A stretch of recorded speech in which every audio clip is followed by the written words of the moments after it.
On jaram ne. On ye jam. No haifi. Kon jo inyondo. Iyo. Ya tambasa. Tambasa. Kata nammi habi. Kona banao. Ujeri oyenga woni. Ukadu wani komida kaminyama. Yo. Kono makite dong. Jumayatu Diallo. Nena Jumayatu ne? Diallo. Yo, ok. Tu viens par là? Alors, nena Jumayatu ne? Regardez notre maman, be tiens nous gole, oh là là, de firo ne? Y a pas de souci. Donc, moi je vais prendre, envoie-moi ça. Ah, du gars, tu veux c'est vrai.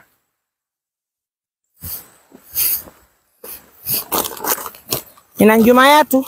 Hande men gaddorali do nyamete gidi lanni ara o do complet o nyowa yo do complet nani oui o nyowa dum do fi juldere nen nan on jarama al barka mi doy kam welti ke fota barka mi doy kam welti ke fota ya Allah wadu barke mo amin bobobe mon be e golle mon be amin on jarama al barka nani ara no hay fi buy wala yangu do don do beteke bibbe am benduda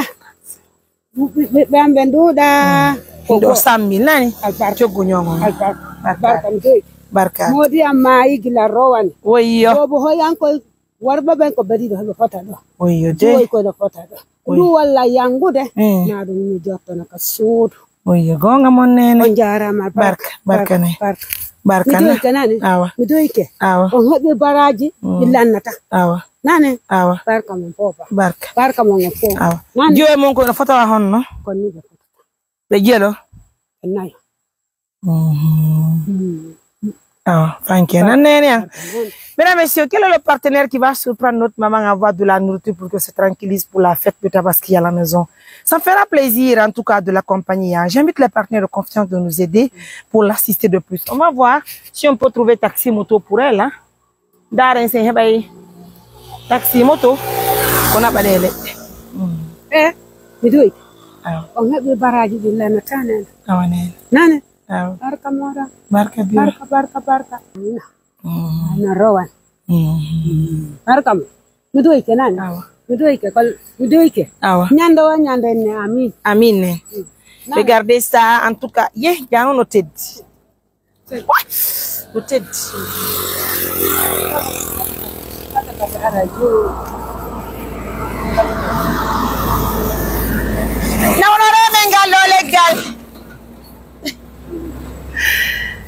Dale un taxi yo no. Kono wa ite no na be do taxi moto wawa. On trouve une maman, nous sommes à 13 kilos de mamou et pour préparer pour ses enfants. Hala nene ko hono wondo hibide ni nyamete. Nene. Allah taala on tu walla. Approche-toi, oui. Ma kene. Allah be. Yahi kayim bebe. Golla. Do korala. Yo bala kadi ko mi. Nan. Koni Allah mu. Nan. Koni Allah mu irani. Ako yo gola himbe be yo ba. Ya me golla ko. Do korami mi dafa. Yo bala kadi. Ça va aller. Je sais qu'une personne va nous aider. Je sais que les partenaires sont les meilleurs. Assistance humanitaire d'urgence, la meilleure organisation actuellement en Guinée. Eh bien oui, hein, je sais que les partenaires vont réagir. En tout cas, je vous invite à nous aider pour aider cette maman. Regardez là, en bordure de route, elle est assise. Elle veut quelqu'un qui va l'aider pour transporter ça là. Ça fait vraiment un pitié, ça fait mal au cœur. Heureusement, assistance humanitaire d'urgence est venue au bon moment, hein. Donc, elle obtient un complet, plus de l'argent.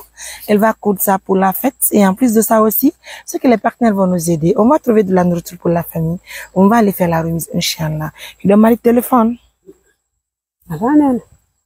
Allah, bobo, benjandal. Quand on a joni me, quand on a mis tirta on. Jona, ya haywani. Fiona kama kitio. Ben yeyo be biredi do. Wanda mi ya mi jodo takoma do. Sumuti golle, mi be kame golla. mi golle yo koril yo bila yo koram mi nama mi ara ha don mi jawdo mi foto se mi jawrana tuma ka bowal do tan abowal don ka don suudu golan la lubaron suudu mi jona do mi def hono mi lanno ta inde monde on son hawti ha kabayeta birete non kama kitu kewngol tambasa tambasa makiti mi andi ka wura yede mo inteɗon wa mo widon don honto jumayatu jallo ko woni wobe holla hasiko bob nenan jumayatu jallo aw nan biro mi yewti nan nene barka nan biro barka on hebi duwa ko lannata nane bimbi o bimbi inne amin pare fo mo loppike Mesdames, messieurs, encore une fois de plus, merci pour la confiance. Continuez à aider nos pères, nos mères. C'est Allah qui va nous aider. Nari so bakaro na bora bela. On supporte là. Regardez ça. On t'a dit En tout cas, merci à nos millions de partenaires. Je sais que les partenaires vont voir toute la vidéo et les partenaires vont nous aider. Aidez-nous, je vous prie humblement, on va aider cette mère. Regardez, ça fait mal au cœur, ça fait très pitié. Donc, elle est veuve, c'est une veuve que vous voyez à Limoges. Regardez, elle tient nous, je vous dis à 13 kilos de maman. Ça fait pitié, hein. Yurbi mourad mo yuru. Yo nene, ara mi holli partenaire bi amen be. Ara no kasa woda e mabbe.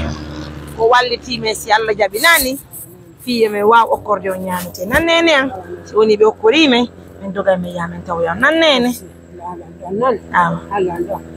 nane so yoti haka makiti on hollandi kedo Allah jodi fala ko be yeta bireti nane barkade.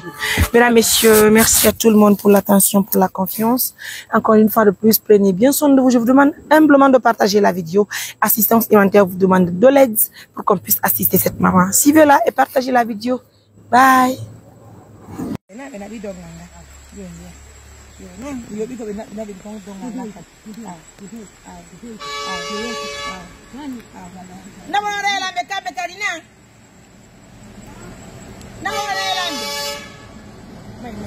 Io ti nanno, però mi sfiora tante cose. Allez, mes amours.